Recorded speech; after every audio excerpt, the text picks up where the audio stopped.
بسم اللہ الرحمن الرحیم۔ ایک حدیث پاک ہے اور یہ نہایت ہی اہم حدیث پاک ہے۔ اگر ہم اس حدیث پاک پر عمل کرنا شروع کر دیں تو ہماری زندگی ہی سے بن جائے۔ تو حدیث پاک کیا ہے؟ حدیث پاک کے راوی جو ہیں وہ حضرت سہل بن سعد رضی اللہ تعالیٰ عنہ ہیں۔ فرماتے ہیں کہ رسول اللہ صلی اللہ علیہ وسلم نے ارشاد فرمایا کہ تم مجھے دو جبڑوں کے درمیان جو چیز ہے اس کی اور دو ٹانگوں کے درمیان جو چیز ہے اس کی ضمانت دے دو تو میں تمہارے لیے جنت کا ضامن ہوں۔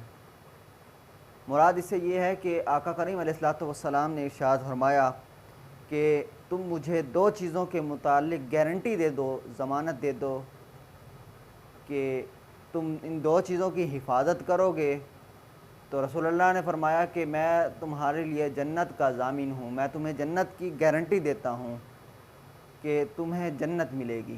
وہ تو چیزیں کیا ہیں؟ سب سے پہلے فرمایا کہ دو جبڑوں کے درمیان جو چیز ہے، تو دو جبڑوں کے درمیان جو چیز ہے وہ ہے زبان۔ چونکہ 80% جو گناہ ہیں وہ زبان سے سرزد ہوتے ہیں، کہ زبان غیبت میں بھی استعمال ہوتی ہے۔ ایک صرف بندہ جھوٹ بول دے تو جو جھوٹ ہے وہ تمام گناہوں کی جڑ سمجھ لیں کہ جتنے بھی گناہ ہوتے ہیں وہ سب کے سب اس جھوٹ بولنے کی وجہ سے ہوتے ہیں۔ تو 80% جو گناہ ہیں وہ زبان کی وجہ سے ہیں۔ تو رسول اللہ نے فرمایا کہ دو جبڑوں کے درمیان جو چیز ہے تم مجھے اس چیز کی ضمانت دے دو تو میں تمہیں جنت کی ضمانت دیتا ہوں۔ اور پھر رسول اللہ نے فرمایا کہ دو ٹانگوں کے درمیان جو چیز ہے اس کی بھی ضمانت دے دو، یعنی شرمگاہ، یعنی اپنے آپ کو انسان جو ہے وہ برے کاموں سے بچائے رکھے، زنا کے کاموں سے بچائے رکھے۔ تو رسول اللہ نے فرمایا کہ جو مجھے زبان کی اور شرمگاہ کی جو ہے وہ حفاظت کی ضمانت دیتا ہے تو میں اس کے لیے جنت کا ضامن ہوں۔ یعنی بروز قیامت حضور علیہ الصلوۃ والسلام اس کے حق میں جو ہے وہ شفاعت فرمائیں گے، تو اللہ رب العزت کے فضل سے اللہ اس کو جنت عطا فرمائے گا۔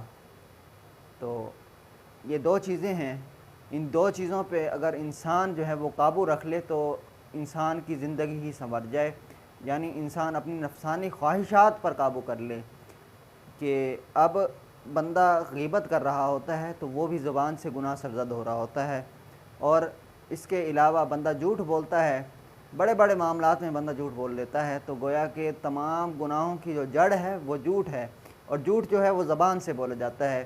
تو جب بندہ زبان کو قابو کر لے، زبان کو حفاظت میں لے آئے، تو نہ کبھی کہیں فتنہ فساد برپا ہو، نہ کہیں لڑائی جھگڑے ہوں، تو ہر طرف امن کی فضا قائم ہو جائے گی۔ اللہ تبارک و تعالیٰ سے دعا ہے کہ اللہ تعالیٰ ہم سب کو حضور علیہ الصلوۃ والسلام کے فرامین پر عمل کرنے کی توفیق عطا فرمائے۔ آمین۔